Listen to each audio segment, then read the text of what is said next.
𝗟𝗜𝗎𝗓, a fund manager, has recently made waves in the crypto world with his bold predictions for future prices of crypto assets such as Bitcoin. 𝗟𝗡 believes that Bitcoin could reach an astounding $10 million per coin within the next decade. And there are many other fund managers talking about similar things. I will be covering more of this article in just a second as to why he has drawn these conclusions. However, I just wanted to say this video will be covering some more of the macro outlook for the crypto markets, some different headlines, and then some different Hedera use cases that are working nicely behind the scenes as a bit of a catch-up video.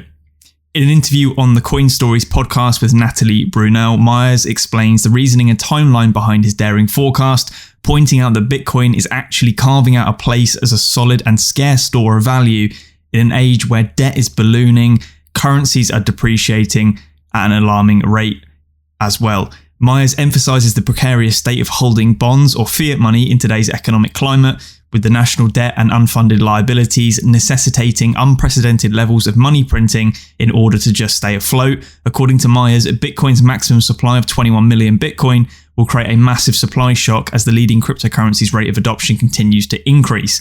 To reach his $10 million per Bitcoin prediction, 𝗟𝗡 breaks down the math in today's dollar terms. He believes that Bitcoin's capturing half of gold's market cap, along with additional percentages of the world's top store of value categories, could lead to this incredible price point. And then it goes on further to talk about Renq. I thought this was interesting as we're seeing different fund managers, particularly with a lot of the volatility we're seeing at the moment. We've got calls that money market funds are the next, debt crisis that we'll end up seeing in terms of triggering some sort of collapse. We've had banks collapsing, such as Silicon Valley Bank. All sorts of different things happening at the moment. And of course, within 2 days' time, the 12th of April, we will be seeing inflationary data prints over in the United States. And that will again dictate the market's next leg of their journey for the foreseeable few months of 2023. Whether we'll start to see risk on assets return to favor or not will be completely dependent on that. And of course, that is tied to then the interest rate decision policy that the Federal Reserve will set off the back of that inflationary print data. A new bill as well being passed in Arkansas to protect crypto and in particular Bitcoin mining. So right to mine Bitcoin bill has been passed through the House and the Senate. So joining Missouri and Montana, Arkansas has passed the right to mine Bitcoin bill through the House and Senate. So they won't be blockading any parts of that in those particular states. We've also got Coinbase integrating Bitcoin's Lightning Network, which has come directly from the CEO. And tying back into that first thing I just talked about in terms of Bitcoin valuation and with, by extension, the wider cryptocurrency market, imagine the amount of capital you would have flowing in the cryptocurrency markets as a wider asset class if you saw $1 million or $10 million Bitcoin, but only 4.5% at the moment of the entire global population are currently invested in cryptocurrency. Something well worth pointing out, as at the moment, the majority of the space is kind of fairly dark. There's less videos being pushed out. There's less content to actually cover, as many things are simmering on behind the scenes. There isn't as much sort of unwavering belief in cryptocurrency when we see these kind of downturns. And this is what's happened before in the past. The past doesn't necessarily repeat itself, but it often rhymes. And we saw this throughout in 2017.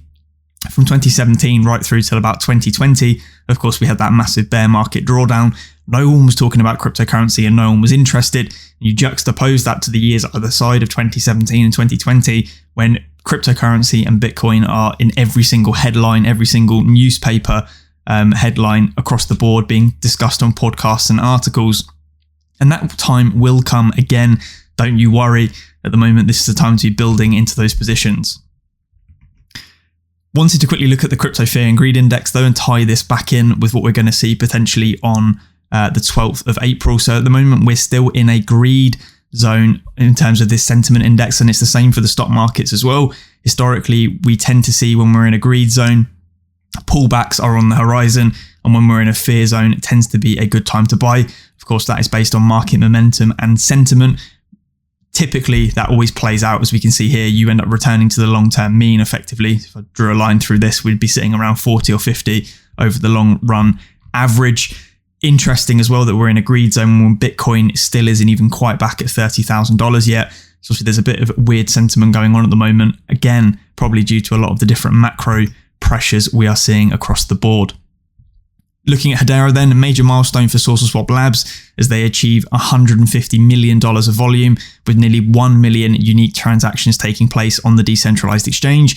Hedera's DeFi expansion is truly unstoppable and continues driving forward. Blade Wallet as well is doing something very interesting I thought I'd cover.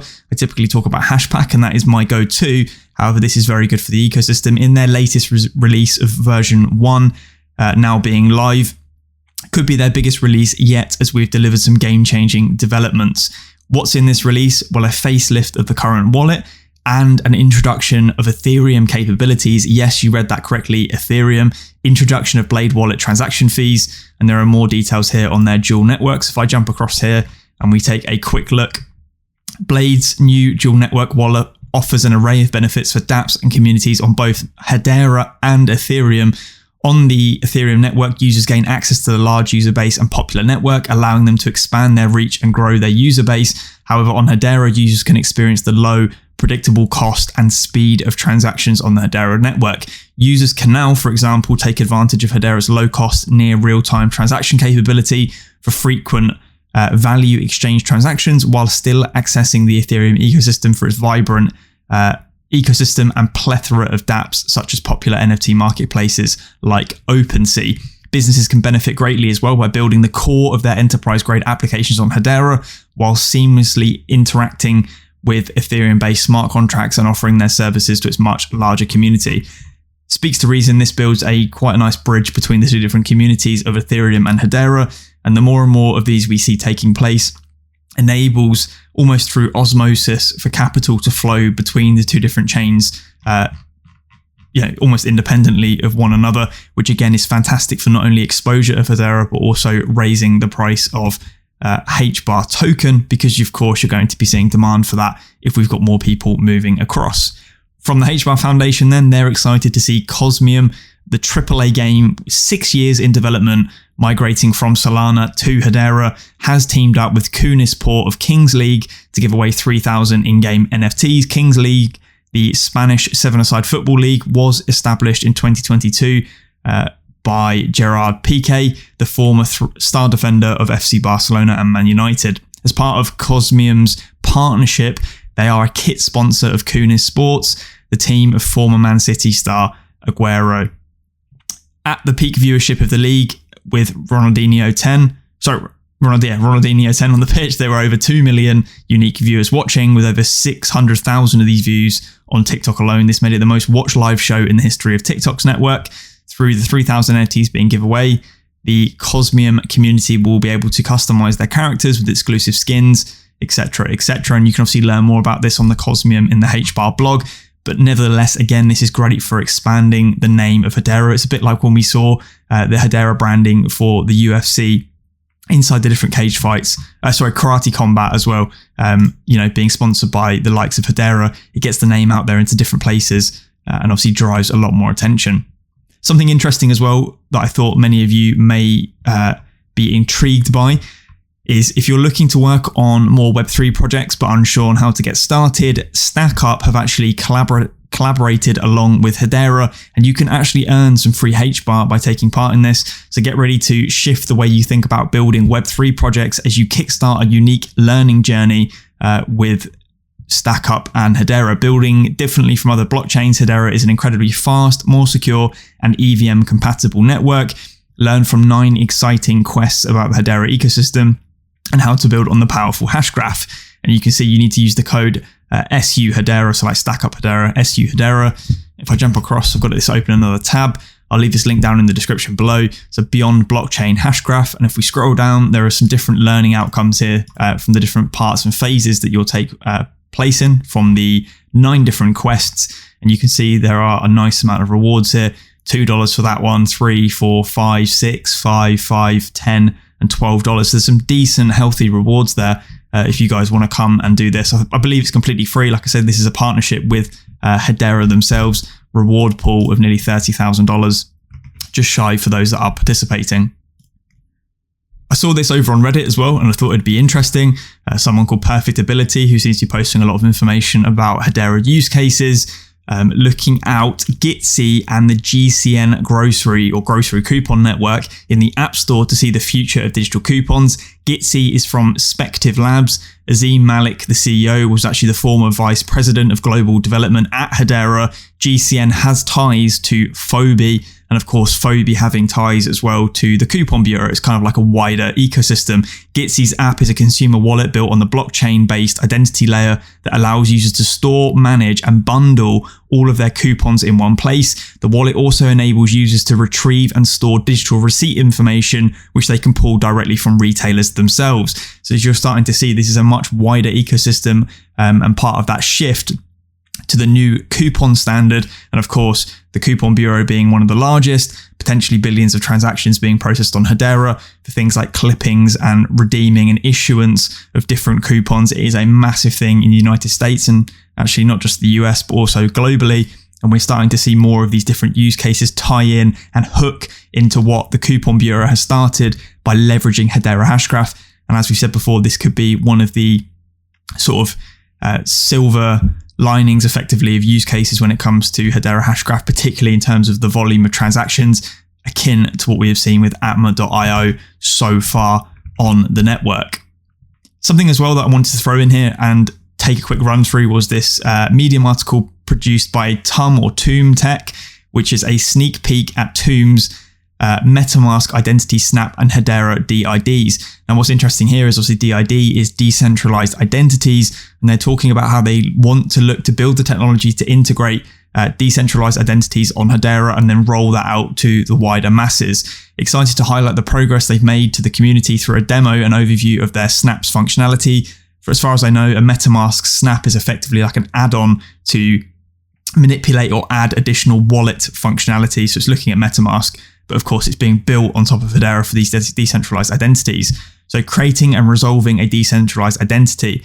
Our MetaMask Identity Snap provides an API that allows users to create their own decentralized identity with their private key and Hedera account ID. It also lets users see their decentralized identity document after resolving a DID, interacting with the DID package in the backend, resolving the DID, and showing that it's fully available. This is a critical foundation of our DID technology and allows users to get onboarded smoothly and efficiently.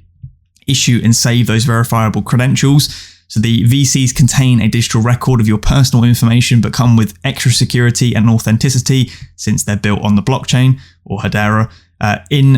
Our Identity Snap provides an API that lets users create and generate their own VCs from any type of data or information they want to publish. Once they've chosen the data they want to include, they can save it in a Snap storage location that's hidden and secure so only they can access it.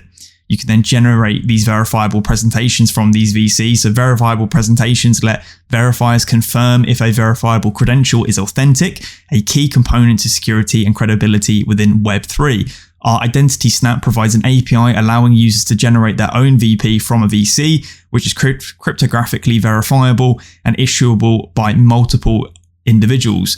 Of course, whenever the verification process takes place, the verifier's identity will never be displayed to issuers. The process is completely private and secure. Now, this is a massive game changer for any of you that have been in crypto for a while and have used, say, different exchanges or even banks. Obviously, KYC, know your customer, is a massive thing. And every time you set one of these accounts up, you have to forward your driver's license or your passport and all that information to all of these different parties that have effectively then all got records of your personal information, which of course could lead to things like fraud if that was ever involved in a data breach. Here we can get around this by almost having only a single point of failure rather than multiple, which in the security industry is of course a very good thing. You could set up your decentralized identity, let's say, and that gets immutably stored within something like Hedera Hashgraph. And then going forward, because that has been verified by some process, you probably need a company obviously there to verify that the credentials you've submitted are authentic. In the future, if anyone needs to KYC you or know their customer, they could do so by just querying this particular thing. If you submit them a particular address, they never see the underlying information, but they get a callback from the API saying, yep, these credentials check out, they match what's been submitted by this particular user, and it's all good. You can proceed offering them whatever they've effectively asked for, and you get around a lot of these different privacy things. So if they're implemented in the correct way, let's say, these decentralized identities could actually be a thing to empower privacy and not strip away the privacy the little privacy that effectively we have got. You can see next steps here is now that you have a better understanding of the identity snaps, what's coming up next for Tombs Tech. So you've got add Google Drive VC storage. So the VCs are currently stored on the user's MetaMask plugin or app. And they'll be looking to expand this. Healthcare portal integrations. This is the first application integrating our service where users will be able to create their own Hedera DIDs and log in to the healthcare patient portal application using their decentralized identities and verifiable credentials issued by the 𝗟𝗟𝗧𝗟 team.